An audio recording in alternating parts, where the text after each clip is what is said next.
Pergilah dari sini jika kau ingin kenyamanan, kata menantuku. Dan cucuku tidur di lantai. Aku masih ingat hari itu dengan sangat jelas. Udara sore terasa lembab, dan suara hujan di atap rumah kecil ini terdengar seperti ratapan yang panjang. Aku baru saja selesai menyiapkan bubur hangat untuk cucuku, Aruna, ketika suara keras dari ruang tamu mengguncang hatiku. Pergilah dari sini jika kau ingin kenyamanan. Suara menantuku, Rani, menggema dengan nada marah yang menusuk telinga. Aku terdiam. Sendok di tanganku bergetar. Kata-kata itu seperti cambuk yang menghantam dada seorang ibu tua yang hanya ingin membantu. Aku menatap Rani, perempuan yang dulu kupeluk dengan penuh kasih saat pertama kali menjadi bagian dari keluarga kami. Dulu aku memanggilnya anakku. Sekarang, aku bahkan tak yakin apakah aku masih diizinkan menyebutnya begitu. Rani berdiri di depan pintu, matanya tajam, penuh dengan kebencian yang tak ku mengerti. Kau membuat suasana rumah ini tidak tenang, katanya lagi. Aku tidak ingin anak-anakku tumbuh dengan suasana muram seperti ini. Aku menelan ludah, mencoba menahan air mata. Aku hanya ingin membantu. Nak, aku tidak bermaksud. Namun sebelum aku bisa menyelesaikan kalimatku, ia memotong dengan nada dingin. Kami tidak membutuhkan bantuannya lagi. Di sudut ruangan, Aruna, cucuku yang berusia 6 tahun, duduk diam di atas lantai dingin. Ia menatapku dengan mata besar yang penuh kebingungan. Nenek kenapa dimarahi? Bisiknya pelan, hampir tak terdengar. Aku berlutut dan memeluknya erat. Tubuh kecilnya bergetar. Tidak apa-apa, sayang, kataku, mencoba tersenyum meski hatiku retak. Tapi bagaimana bisa aku tenang ketika cucuku sendiri tidur di lantai setiap malam? Tanpa selimut yang layak? Suamiku sudah lama meninggal. Sejak itu, aku tinggal di rumah anakku, Dimas, ayah Aruna, berharap bisa membantu mengurus cucu dan meringankan beban mereka. Tapi ternyata, kehadiranku dianggap sebagai beban, bukan berkah. Dimas jarang di rumah. Ia sibuk bekerja dari pagi hingga malam. Ia tidak tahu bagaimana Rani memperlakukanku saat ia pergi. Setiap kali aku mencoba membereskan dapur, Rani akan berkata, "Jangan sentuh apapun, Bu. Saya tidak suka kalau ada yang mengubah susunan rumah saya." Aku hanya bisa mengangguk. Aku menahan diri, karena aku tahu, jika aku bicara, keadaan hanya akan menjadi lebih buruk. Tapi malam itu, setelah Rani mengusirku dengan kata-kata dinginnya, aku benar-benar merasa seperti tidak punya tempat lagi di dunia ini. Aku duduk di tepi ranjang tipis di ruang kecil belakang dapur. Ruangan itu dulunya gudang. Kini menjadi tempat aku tidur. Setiap kali hujan turun, air menetes dari atap. Tapi aku tetap bersyukur. Setidaknya aku masih bisa melihat cucuku setiap hari. Namun malam itu, aku mendengar suara Aruna menangis dari ruang tamu. Aku segera berjalan pelan, takut membuat suara. Di sana, kulihat anak kecil itu tidur di lantai, tanpa bantal, hanya beralaskan tikar tipis. "Kenapa kau tidak di kamar, Nak?" bisikku lembut. Aruna mengusap matanya. "Mama bilang kamar itu untuk Papa dan Mama saja. Aku boleh di sini, Nenek." Hatiku seketika luluh. Aku menatap Rani yang sedang menatap ponselnya di sofa tanpa menoleh ke arah kami. Aku ingin marah, tapi aku tahu suaraku tidak akan berarti apa-apa baginya. Aku kembali ke kamar kecilku, mengambil selimut tua yang kusimpan, dan menutup tubuh Aruna dengan hati-hati. "Tidurlah, sayang. Nenek di sini," bisikku. Tapi malam itu aku tidak bisa tidur. Kata-kata Rani terus bergema di kepalaku. "Pergilah dari sini jika kau ingin kenyamanan." Apa yang membuatnya begitu membenciku? Apa aku melakukan kesalahan sebesar itu? Keesokan paginya, aku mencoba bersikap seperti biasa. Aku menyiapkan sarapan untuk mereka. Tapi ketika Rani melihatku di dapur, ia menatap tajam. "Saya sudah bilang, Bu, tidak usah repot-repot." Aku hanya tersenyum kaku. "Tidak apa-apa, Nak. Saya hanya ingin memasak bubur untuk Aruna." Namun Rani berjalan mendekat, mengambil panci dari tanganku, dan meletakkannya di meja dengan keras. Ibu tidak mengerti, ya? Saya tidak mau rumah ini bau masakan ibu. Aku terdiam. Tanganku gemetar. Aku ingin menjawab, tapi sebelum sempat berbicara, Dimas masuk ke dapur. Ada apa ini? Tanyanya, sedikit terkejut melihat ketegangan di antara kami. Rani langsung berubah nada. Tidak ada, Mas. Aku cuma bilang ibu jangan terlalu capek. Aku kasihan lihat beliau. Aku hanya menunduk. Aku tidak ingin membuat anakku memilih antara istri dan ibunya. Tapi dalam hati kecilku, aku tahu siapa yang akan ia pilih. Sejak hari itu, aku memutuskan untuk diam. Aku menahan setiap kata, setiap keluhan, setiap luka. Tapi diam pun ternyata tidak cukup untuk membuat Rani berhenti mempermalukanku. Beberapa hari kemudian, tamu-tamu datang. Teman-teman Rani. Aku mendengar mereka tertawa di ruang tamu. Salah satu dari mereka bertanya, Bu Rani, siapa perempuan tua di belakang tadi? Dan Rani menjawab dengan ringan, sambil tersenyum. Oh, itu cuma pembantu. Hatiku berhenti sejenak. Pembantu? Aku, ibu dari suaminya, nenek dari cucunya, disebut pembantu di rumahku sendiri. Aku mundur ke kamar kecilku, menutup pintu, dan menangis dalam diam. Tidak karena hinaannya, tapi karena aku tidak tahu lagi bagaimana harus mempertahankan harga diriku tanpa menghancurkan keluarga ini. Namun aku tidak tahu bahwa hari itu hanyalah awal dari rahasia keluarga yang lebih gelap, sesuatu yang akan mengubah segalanya, bahkan membuatku mempertanyakan siapa sebenarnya yang menjadi musuh dalam rumah ini. Sejak hari itu, aku menjadi seperti bayangan di rumah ini. Aku berjalan pelan, bernafas pelan, bahkan berbicara pun pelan. Aku takut setiap kata yang keluar dari mulutku bisa menyalakan api di hati Rani. Setiap pagi aku bangun lebih awal. Aku menyiapkan teh untuk Dimas dan susu untuk Aruna. Tapi aku selalu meletakkannya diam-diam di meja, lalu kembali ke kamarku sebelum Rani melihatku. Aku tidak ingin menjadi alasan pertengkaran di rumah ini lagi. Aruna sering mengetuk pintu kamarku diam-diam. Ia membawa gambar yang ia buat di sekolah. Ini nenek, katanya sambil menunjukkan coretan kecil bergambar perempuan tua tersenyum di taman. Aku selalu memeluknya erat dan berbisik, "Nenek sayang kamu, nak." Anak itu adalah satu-satunya cahaya di hari-hariku. Tapi bahkan kebahagiaan kecil itu mulai diambil dariku. Suatu malam, Rani berkata di depan Dimas, "Mas, aku tidak suka Aruna terlalu dekat dengan ibu. Ia jadi manja dan susah diatur." Dimas hanya mengangguk tanpa menatapku. Hatiku hancur. Aku menatap mereka berdua dari meja makan dan ingin berkata sesuatu. Tapi lidahku keluh. Rasanya seperti seluruh dunia telah bersekongkol untuk membuatku tak lagi berarti.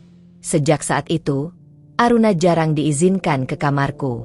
Kadang ia mengintip dari celah pintu, tersenyum kecil, lalu pergi lagi ketika mendengar langkah ibunya.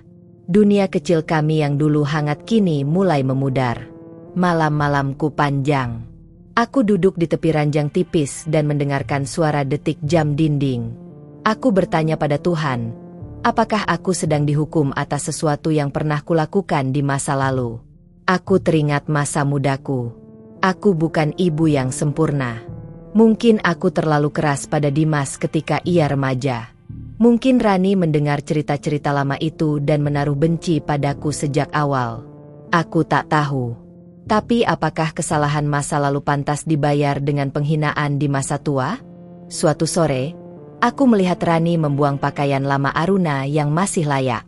Ia berkata dengan nada dingin, "Baju-baju ini sudah jelek. Tidak pantas dipakai anakku." Aku menahan diri untuk tidak menangis, karena di antara baju-baju itu ada sweater rajutan yang kubuat sendiri. Aku mengambil sweater itu diam-diam dari tempat sampah. Kubersihkan perlahan dan kulipat rapi. Aku tidak tahu kenapa aku melakukannya. Mungkin karena di setiap jahitannya ada cinta yang kutanamkan untuk cucuku. Beberapa hari kemudian, Dimas memberiku uang. "Bu, Ini untuk kebutuhan ibu, katanya tanpa menatapku. Uang itu kuterima dengan tangan gemetar. Aku ingin menolak, tapi aku tahu jika kutolak, Rani akan marah padanya. Jadi aku hanya berkata pelan, "Terima kasih, Nak." Uang itu kusimpan di bawah bantal. Aku tidak menggunakannya. Aku ingin memberikannya untuk Aruna suatu hari nanti. Mungkin saat ia dewasa dan mengerti arti kasih yang tak terlihat. Waktu berlalu pelan. Hari-hari terasa panjang, tapi tahun-tahun terasa singkat. Rambutku semakin memutih. Punggungku semakin bungkuk. Tapi rasa rinduku pada kehangatan keluarga semakin besar. Suatu malam, Rani dan Dimas bertengkar hebat. Aku mendengar suara barang pecah dari ruang tamu. Rani berteriak, "Kau selalu membela ibumu. Aku lelah hidup seperti ini." Dimas membalas, "Aku hanya ingin rumah ini tenang. Ibu tidak salah apa-apa." Aku terdiam di balik pintu kamar. Air mataku mengalir. Aku tidak ingin menjadi alasan mereka bertengkar. Tapi tanpa sadar, kehadiranku memang telah menjadi bara dalam rumah ini. Keesokan paginya, Dimas tidak pulang.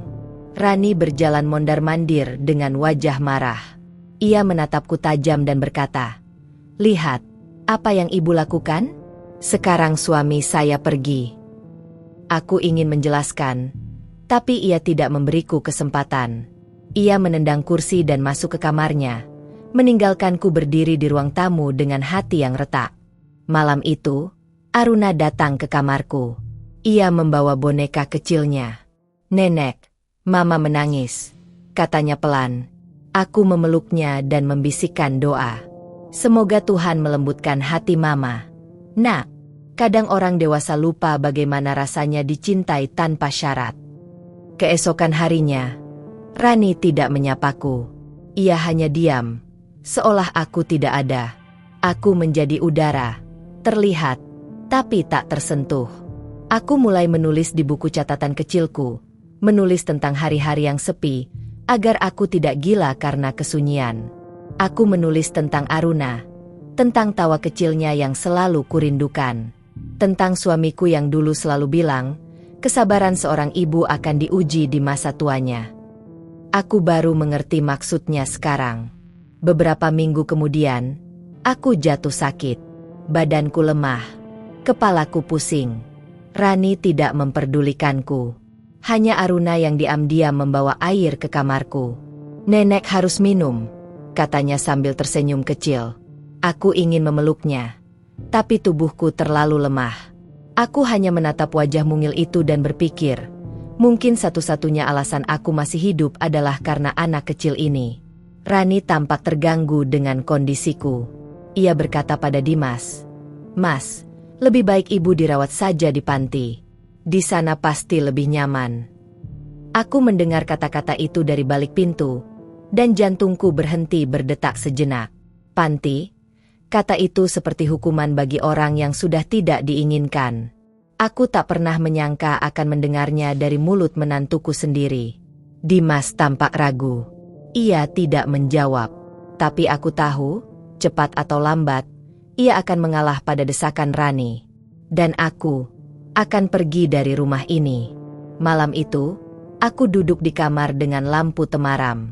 Aku membuka lemari kecilku dan melihat pakaian lamaku, beberapa foto lama, dan sweater kecil milik Aruna. Aku memeluk semuanya, mencoba mengisi kekosongan di dadaku dengan kenangan. Di tengah kesunyian itu, aku mendengar suara langkah kecil. Aruna masuk ke kamarku dengan mata mengantuk. "Nenek, aku mimpi nenek pergi jauh," katanya. Aku tersenyum, menahan air mata. "Tidak, sayang. Nenek tidak akan pergi kalau kamu masih butuh nenek." Tapi dalam hatiku, aku tahu waktu itu akan tiba. Pagi berikutnya, Dimas memanggilku ke ruang tamu. Wajahnya tegang.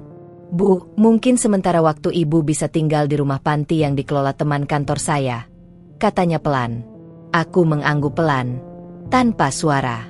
Air mataku tidak keluar. Mungkin karena sudah habis sejak lama. Rani tersenyum kecil di sudut ruangan. Senyum kemenangan. Aku berpura-pura tidak melihatnya. Aku hanya menatap Aruna yang berdiri di tangga, menangis tanpa suara. Hari keberangkatanku tiba. Aku membawa tas kecil berisi pakaian dan foto keluarga. Aruna berlari memelukku erat. "Nenek jangan pergi," katanya. Aku membelai rambutnya. "Nenek tidak pergi, Nak. Nenek hanya pindah rumah sebentar." Tapi sebenarnya, aku tahu, aku mungkin tidak akan kembali. Mobil yang menjemputku berhenti di depan rumah. Dimas membantuku masuk ke dalam. Aku menatap rumah itu untuk terakhir kalinya. Rumah yang dulunya penuh tawa kini hanya menyimpan bayangan masa lalu. Saat mobil mulai berjalan, aku menatap keluar jendela dan melihat Aruna berlari di halaman, melambai sambil menangis. Hatiku seolah tertinggal di sana. Aku tidak tahu apa yang akan terjadi di panti itu. Aku tidak tahu apakah Dimas akan menyesali keputusannya. Tapi aku tahu satu hal, cinta seorang ibu tidak akan pernah mati, bahkan ketika dunia sudah melupakannya. Malam itu di tempat baru, aku berbaring di ranjang kecil. Angin lembut masuk melalui jendela, membawa aroma tanah basah. Aku menatap langit-langit dan berbisik, "Tuhan, jaga mereka. Walau aku tidak lagi di sisi mereka, jangan biarkan hatiku menjadi sia-sia." Aku menutup mata, berharap esok pagi masih ada cahaya yang bisa kulihat, walau hanya setitik harapan dari jauh. Hari-hari pertamaku di panti terasa asing. Suara tawa orang-orang tua lain menggema di lorong panjang, tapi bagiku semuanya terdengar jauh, seperti gema masa lalu yang tak ingin kudengar. Aku diberi kamar kecil di ujung koridor. Dindingnya putih pucat, dan di luar jendela tampak taman kecil dengan bunga yang mulai layu. Disinilah, mungkin, aku akan menghabiskan sisa waktuku. Setiap malam aku terjaga, menatap langit yang sama dengan Aruna. Aku membayangkan ia memeluk bonekanya sambil bertanya-tanya kenapa nenek tidak pulang. Bayangan itu menusuk hatiku lebih dalam dari sakit apapun. Beberapa minggu berlalu tanpa kabar dari rumah. Tidak ada telepon dari Dimas. Tidak ada pesan dari Rani. Aku hanya menerima satu surat kecil, tulisan tangan Aruna. Huruf-hurufnya masih goyah, tapi setiap barisnya seperti pelukan hangat. "Nenek, aku rindu. Aku ingin nenek pulang." Aku menangis selama malam itu. Surat itu kusimpan di bawah bantal, seperti jimat yang menjaga sisa semangatku. Suatu sore, seorang petugas panti datang membawa tamu. "Ibu Ratna, ada yang ingin menemui," katanya lembut. Aku terkejut mendengar nama itu. Sudah lama tak ada yang memanggilku dengan penuh hormat begitu. Yang datang adalah seorang perempuan muda bernama Mira. Ia memperkenalkan diri sebagai perawat baru, tapi wajahnya tampak canggung, seolah menyembunyikan sesuatu.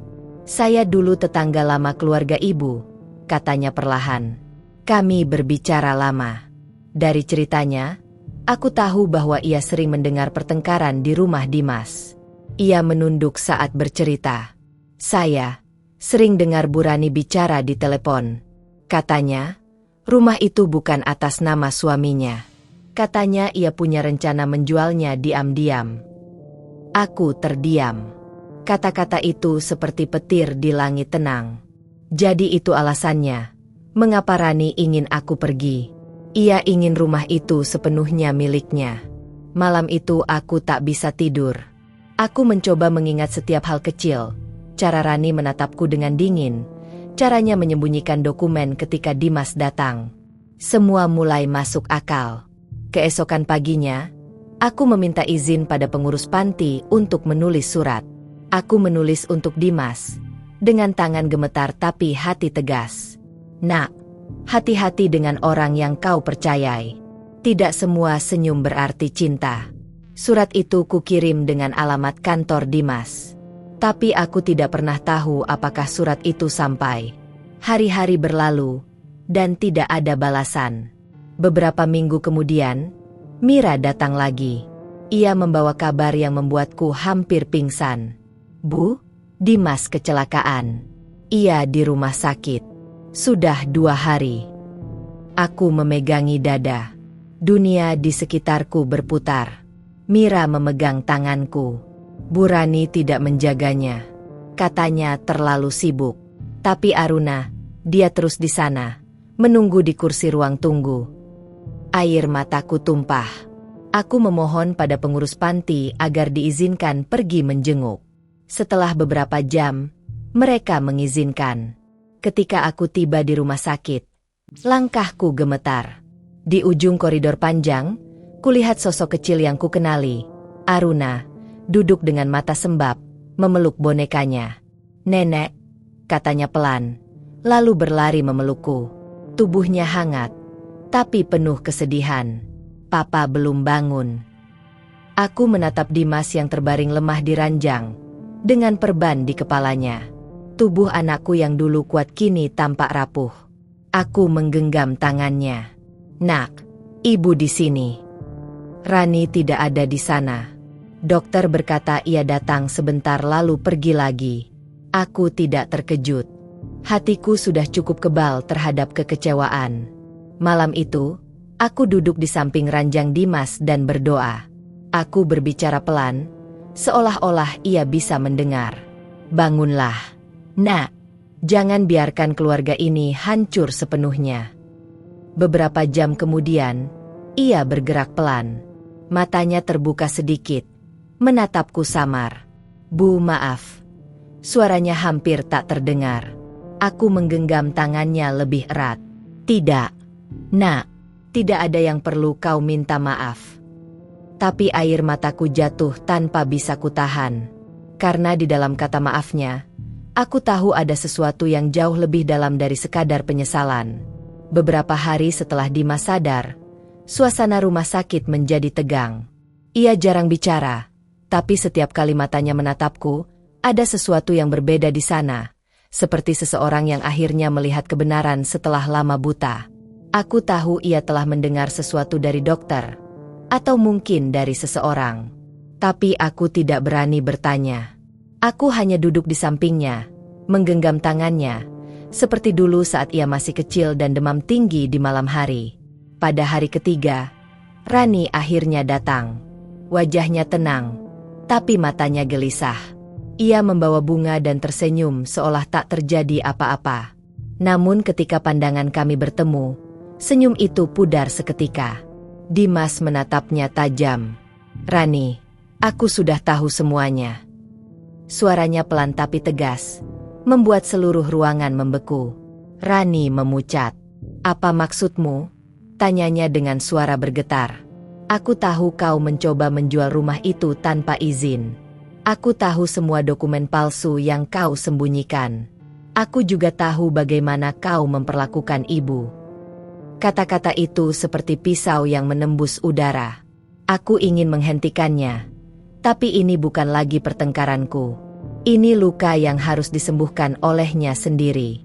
Rani menunduk.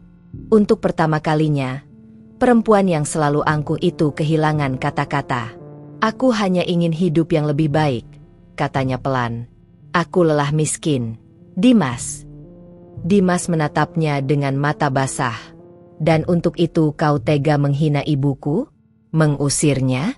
Membuat anak kita tidur di lantai?" Rani terdiam.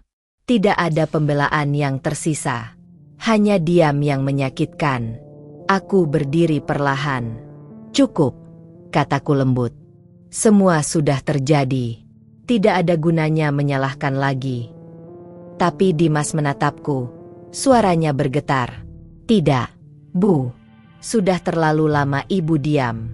Sudah saatnya semua orang tahu siapa yang benar." Rani menangis. Tapi bukan air mata penyesalan, melainkan ketakutan. Aku hanya tidak ingin kehilangan segalanya," katanya. Aku mendekatinya, menatapnya dalam-dalam. "Nak, kau sudah kehilangan sesuatu yang jauh lebih berharga dari segalanya, hatimu sendiri." Suasana menjadi hening. Hanya suara mesin infus yang berdetak pelan di sudut ruangan. Rani menutup wajahnya dan pergi terburu-buru.